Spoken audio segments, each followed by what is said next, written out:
Hello, everyone. Welcome back to Line Change, the NHL betting podcast from the Action Network, presented to you by BetMGM. My name is Michael Leboff. Joining me for this brief episode is Nick Martin. And Nick, the Dallas Stars are still alive. We'll talk Game 5, which is Saturday, May 27th, looking at a holiday weekend here in the United States. So there'll be a game on Saturday, and if necessary, Memorial Day. Hopefully, we'll be able to figure something out to record for that one. But if it comes to pass, should the Stars lose on Saturday, the Stanley Cup final starts on Wednesday. If they win, that'll push it to Saturday, June 3rd. Anyways, that's for another time.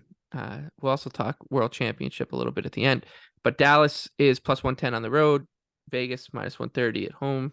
Numbers are kind of all over the place here in the early betting, but those are the numbers from MGM. Total's 5.5. So the 3 out of the 4 games of the series have kind of looked similar to me, and that might sound obvious because those 3 games went to overtime. But it's, maybe one, you can make an argument that Dallas was better in games 2 and 4. Vegas was the better team in game 1, and maybe, you could say one of the other ones was a coin flip, whatever, however you want to paint it. But pretty close games.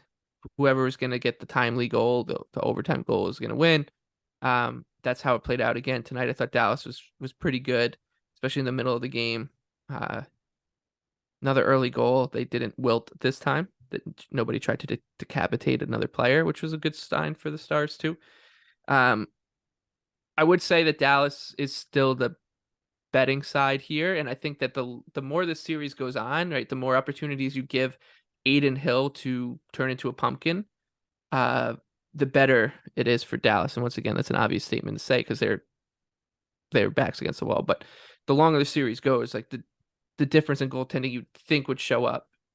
Hill was good again tonight, though.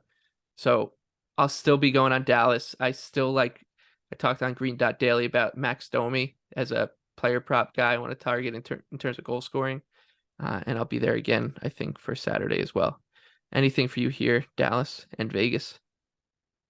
Yeah, I think if you're seeing it around plus 125 for the Stars, that's probably the value side. It's hard to say though. I think this series has been hard to handicap because everyone expected this big goaltending differential, and it's basically been vice versa.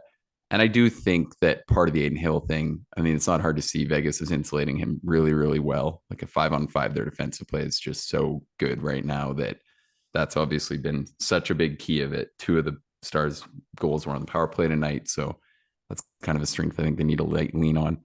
I really still don't have a lot here.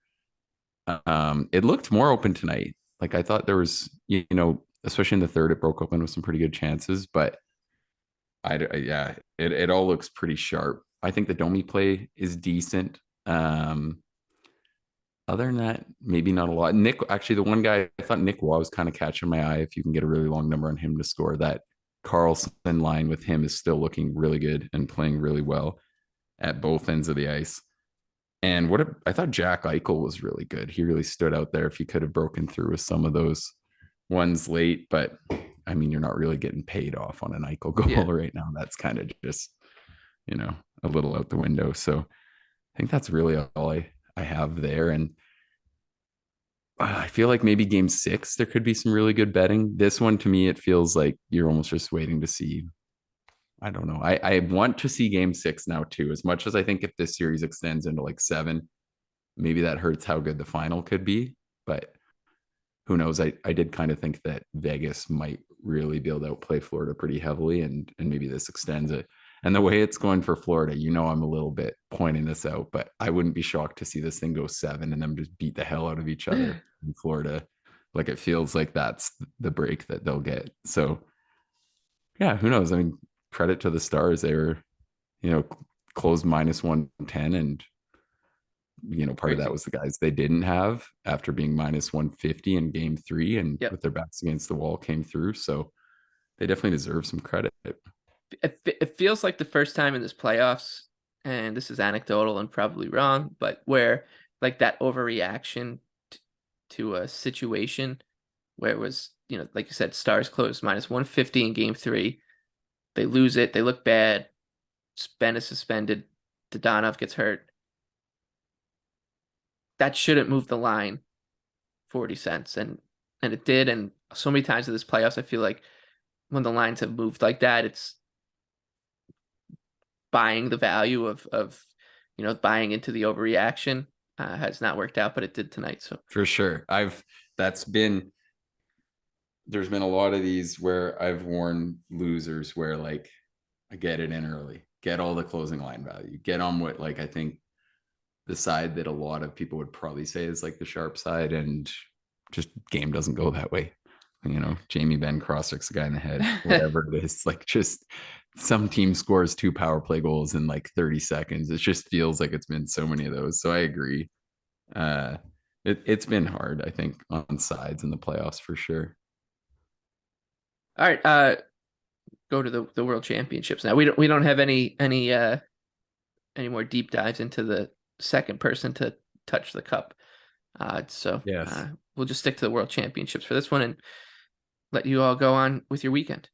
Yeah. So I mean, if anyone was on US today and took that play, they came through for us with the nice 3-0 win. I really love their team right now. I don't think I'd want to play them against Germany. I mean, they're plus 135 to win 3-way.